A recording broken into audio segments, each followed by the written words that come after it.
Let's get physical. It's Jordan here, back again with this week's update on all the physical releases coming to the Nintendo Switch, February the 23rd until the 27th. Let's see what we've got this week. Tales of Berseria Remastered is releasing this week physically on Nintendo Switch and PlayStation 5 worldwide, but there is also an Xbox physical in Europe, the latest in a never-ending conveyor belt of ports of the Tales of series. While it is welcome on the Switch, the PS4 version is a bit perplexed that the PS5 releases need to exist, but anyways, this was the last Tales game before Bandai decided to soft reboot it and make it a bit darker in tone. Like all the other games in the series, this will be a solid addition to anyone's JRPG library. Action hybrid goodness that takes me about 3 years to get used to compared to like all the other JRPG series out there. But yeah, this remastered version will add plenty of quality of life features, allow cheat menus to be accessed earlier if you just want to blast through the game, and my executive producers John Jamin, Firm Returns, Justin PDC, Thorn Metaluna, Jennifer M, Adamantium, Kevin W,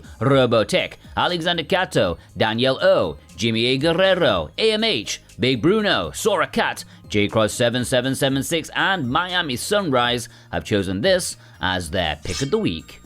Little Gator game, Gator of the Year, is releasing this week. Now, Super Rare Games originally did this game, but this is the Gator of the Year edition, which means it is an expanded edition that includes the DLC content known as In the Dark, which recently just came out. Apparently, this will double the length of the adventure, which, really was needed. You can guess the length of any game by if Super Rare Games does a physical release of it.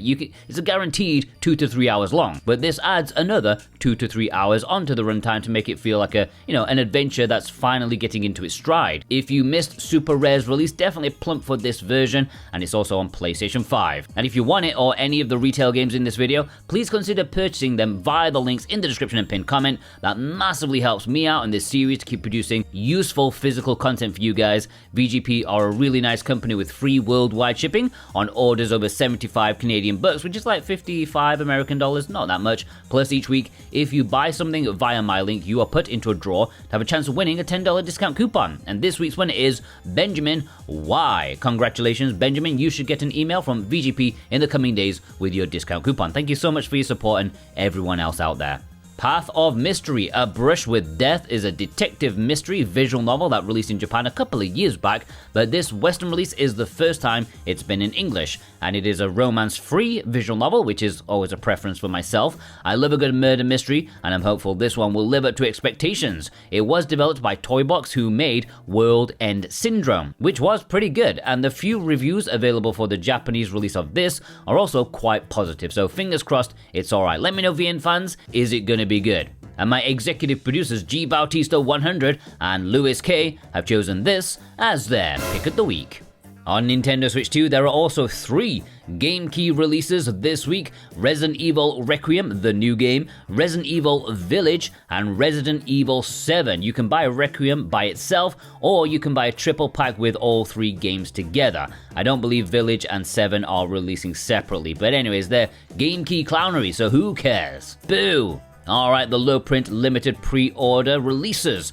Bloodstained Ritual of the Night Complete Edition is one of limited runs releases this week, and it is a potentially big one because the original release, on Switch especially, was a bit of a sore point for many people. Not only did it need numerous patches to get it running to an almost acceptable state, but it also needed an online checker to make it playable.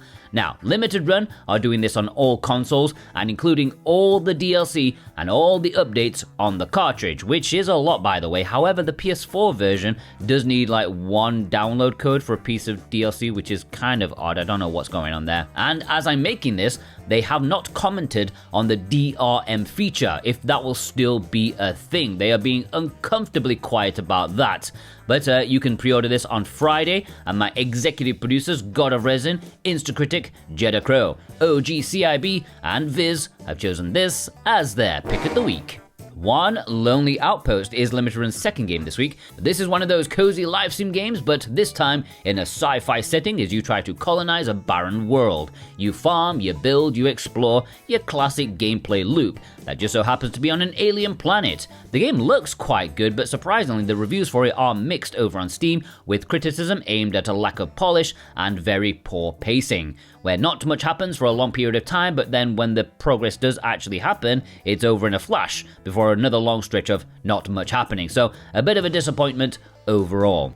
Alright, let's jump into the imports. Yes, Play Asia territory. If you want to import any of these games from Japan or Asia, you can use my Play Asia links, and if you do so, you can get 5% off with my code Jordan2026. And as a quick reminder that this is the last week to get free shipping from Play Asia. Yeah, if you spend $88 or more, you will get free worldwide shipping within reason, as long as you don't buy like an anvil or something like that. So you might as well make the most of it while you can. I know people have been eagerly awaiting this promo once again. I'll also link VGP, who are doing many of these themselves, so yeah, you can choose where you want to import from. SANABI, A Haunted Day Signal Redux Edition, is releasing in Japan and Asia this week, and it will play in English. This is a more content-rich physical release compared to the one before, since it contains the DLC campaign, which puts the player in control of another character. It's not a huge campaign, but still meaty enough to consider this the much better version to purchase if you don't already own the base game. It is an aerial-based action platformer that has you agilely blasting through levels, transforming the game into something else almost. And my executive producers, Super Benjulio, Vey, and Michael Del Polito, have chosen this as their pick of the week. Raiden Fighters Remix Collection is releasing this week in Asian regions on Switch and PlayStation 5, and it will have English. This is a nice looking collection of 3 games in the Raiden Fighter series, 1, 2, and Jet. These are spin-offs of the main Raiden series, but most people seem to enjoy these a lot more due to the ship variety and faster pacing. I'm surprised this hasn't had a Western physical announced. Seems like it would be Prime Limited Run or Strictly Limited Games fodder, but no, it is a shmup, import exclusive, and it looks pretty good. And my executive producers, Mr. Awesome, Nerdy Sean, and Dave Huswaite, have chosen this as their pick of the week. God Wars is releasing this week in Southeast Asia, and no, this is not God Wars that was on the Switch before it got delisted. This is an entirely different kind of God Wars. It is not the same series, it's just a different game with the same name. You'd think they'd have Google searched their preferred name title before hitting the publish button, but anyways, this is a Leo Full Special, which means it was announced a few days ago and is already releasing this week. That is the kind of turnaround time I love. This is a game that looks like all the other Vampire Survivor clones out there. Why do all the menus all look the damn same? And why is there so much information being fed into your eyeballs? Who gets a kick out of that info? I don't know. But my executive producer, The Nemo6, has chosen this as his pick of the week. Fantasy Tavern Trilogy is releasing this week in Asia with English, and this is definitely going to be a big import exclusive. It is a triple pack of saucy visual novels developed by Curate, who did the Prison Princess series, the live stream games. There's less adventure here, it's more pure visual novel, but the fan service is through the roof. It is a harem love comedy affair that will certainly spark a few people's interest as an import exclusive physical release. The English cover version, the pre-orders for it come with some extra goodies to really get the heart racing. And my executive producers, Azrath, Dave Horwath, Surfs in for Air, and Joshua L have chosen this as their pick of the week. Maid Cafe at Electric Street is releasing in Japan this week with English, and this is a story-focused adventure game that's often cited as a visual novel, although it doesn't look like a traditional one. It is presented in a side-on way. There's management stuff to it too, but it is very automated, so it's mostly focused on delivering a story and making your way to one of the multiple endings with the cute staff who work at the cafe as well. And it's coming in a standard edition as well as a collector's edition. And my executive producers, Cartoon Soren, Ghost Bune, and These Nuts have chosen this as their pick of the week.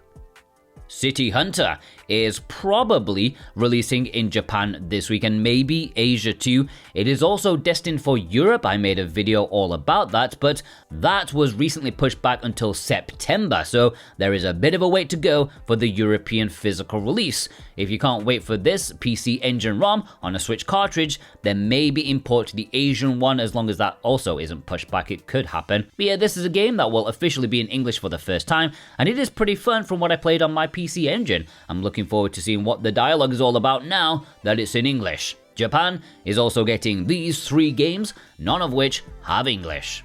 Normally I would go into the community spotlight, but to be honest, I am extremely busy these days, so I'm gonna have to pass it on until next week. So yeah, community spotlight will be next week. I've got all of your photos, I've got them all downloaded already, so don't send in any more pictures until next week. But yeah, it is the end of the month, it's the last video of February, so time for a shout out to my executive producers over on Patreon. Dane Wilkinson, God of Resin, Brent McLean, Alexander Cato, JCross7776, Punky Dooster, Cartoon Soren, Robotech, Thorn Metal Luna, Vey, Instacritic, Precision Plague, Alex M, Josh Foot, Lewis K, Kevin W, Jennifer M, Super Ben Julio, Double Dave, Husway and Hallworth, Sora Cat, The Nemo 6, Ghost Bune, G Bautista 100, Rose, Adamantium, Azreth, Jake Vav, D's Nuts, Jeddah Crow, Brotorius, Surfacing for Air, Justin PDC, Cookie Kid, Radio 2 Rancid, Danielle O, Switch Effect, Kaba Clavacol, Nerdy Sean, Ligma, Michael Del Polito, Big Bruno, Jimmy A. Guerrero, Max Ty, Viz, Dead Bunny's YouTube, Joshua L, Firm Returns, Kevin M, OGCIB, Mr. Awesome, Miami Sunrise, John Jamin, and AMH. Thank you so much for your support, plus you watching out there too, because yeah, you probably watched all of the video. That means you help the watch time, which really helps. So I want to know who you are. Please leave me a crocodile emoji in honor of the Little Gator game. There must be a crocodile emoji. There must be. Go check out some of my other videos and have a fantastic day. Take care.